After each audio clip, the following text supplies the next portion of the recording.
going on, YouTube? So today's question: can you fit 20 by 12s with 33s and 2-inch spacers on a leveled GMT 800 or a cateye or the GMC variant?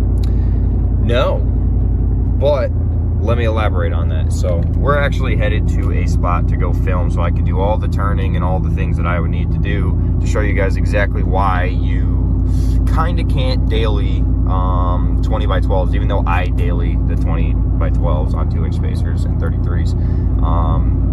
It's something that I compromise for myself to make my truck look absolutely insane. So we're gonna head to the spot. I'm gonna show you guys exactly in detail how it is to run these wheels and tires on a day-to-day basis. Alrighty, so we had to try a few different spots here, but we finally found somewhere that's at least a decent amount opened, so we can actually show you guys the turning and stuff here. So if you guys didn't see my last video, we put the 20 by 12 TIS B544 black and mills on, I believe they're called. I just recently ceramic coated them, got them all looking nice and stuff, but of course my truck is absolutely disgusting because of all the salt that's on the road right now. So bear with me, of course, as usual. I used to think a couple videos ago my truck was really bad. Yeah, no, this is absolutely atrocious. But so this is a leveled cateye or GMT 800 on 20 by 12s on 2-inch spacers. So these are also negative 44s, not negative 51, so you could get a little bit wider wheels, which is even more insane, but they're pretty wide, right? So they stick out enough for me, that's for sure. Obviously at one point I will definitely be lifting this thing, or lifting my Duramax when I get it, to probably a 4-inch or a 6-inch lift, and putting some 24 by 14s on with probably 2-inch spacers as well. But for now, this is the daily and this is what we got to go with. So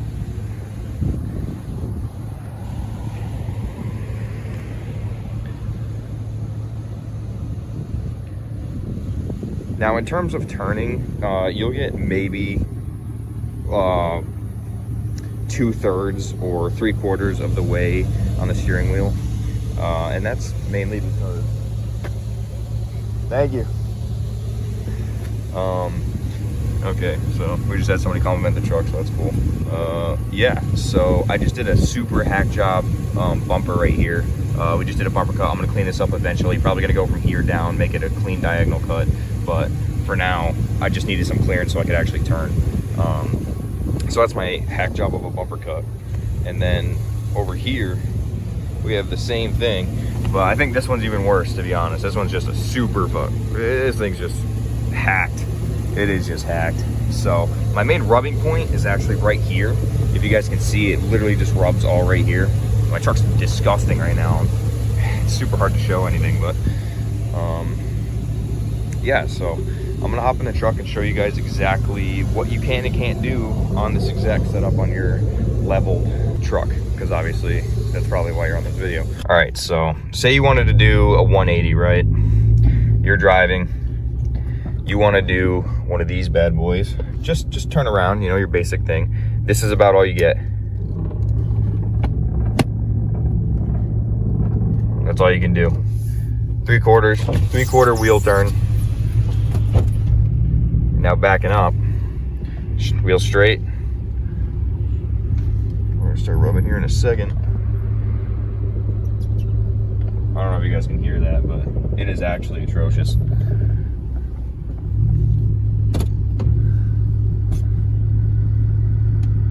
All right, we got somebody coming by. Let them come by real quick. Man, you know what? Ever since I put these wheels on my truck, everybody's breaking their necks looking at this thing, like on another level, right? Like it's just all the time. So, all right, we're gonna try to do another 180 here. I'll get you guys a little bit more rub footage. So.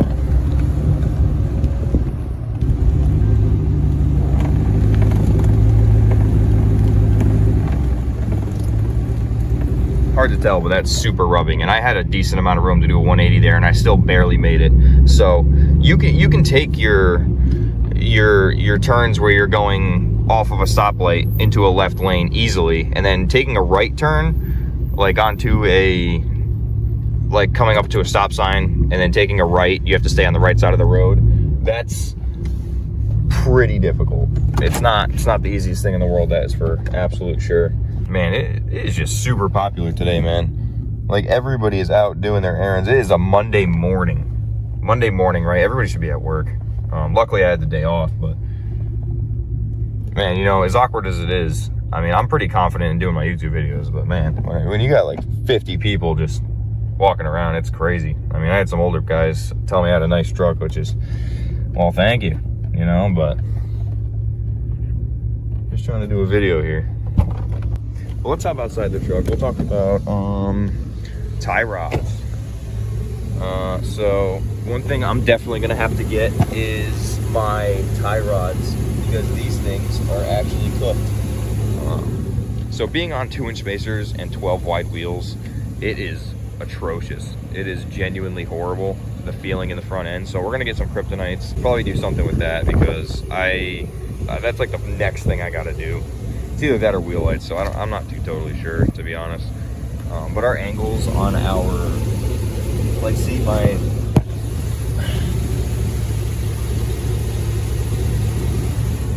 another thing is the upper control arms, because those angles are not good for the ball joints. And now we're on 2-inch spacers and negative 44, 12 wide. So there's a lot of strain in that front end. The rear end, the solid axle, I'm really not too worried about. Plus doing the wheel bearings in those is literally easy enough. But that's for another time. As of right now, we're just mobbing with this setup. And so it doesn't, once again, another thing to talk about in the front end here is the front end doesn't actually rub. Since I cut right here, it literally doesn't rub at all.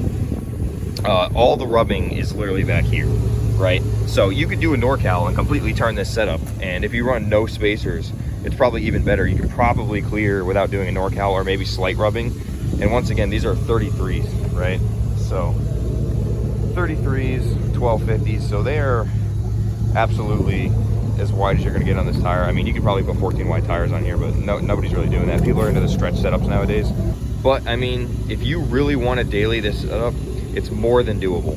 You can 100% do it. I do it. I literally do it every single day. I take this thing to work. I take this thing, I do jobs with it. I haul things in the back of the bed to work and from work. Like, it works as my truck, but you have to be careful. You have to be careful, and you got to know what you're doing. So as long as you're careful and you know exactly what you're doing, you're gonna have no issues running this setup. So with that being said, thank you guys for tuning into the video. If you guys are new, consider subscribing to the channel. I post all stuff about the cateye and everything that has to do with it. To be fair, I started a little bit late. I had pretty much a stage 1 build, like my first phase of the cateye done before I even started doing YouTube on it. But now that I'm doing the stage 2 stuff, like their phase 2 stuff, I'm doing a lot more videos. I'm pretty much covering everything. So if you guys want even more updates, consider following my Instagram. My Instagram has literally everything. Everything gets posted there before YouTube for like weeks before. So I have a schedule with YouTube. I usually upload on Wednesdays. But yeah, with that being said, if you guys want any more information on this, feel free to DM me on Instagram. I could talk to you guys about all the fitment, any like specific details that you guys want. I can 100% talk to you guys about it. So if you guys want to DM me there, it's thedon.87, and that's on every other social media, TikTok, whatever else. It's thedon.87 or thedon_87. Doesn't matter what it is. So with that being said, thank you guys again. I'll catch you guys in the next one.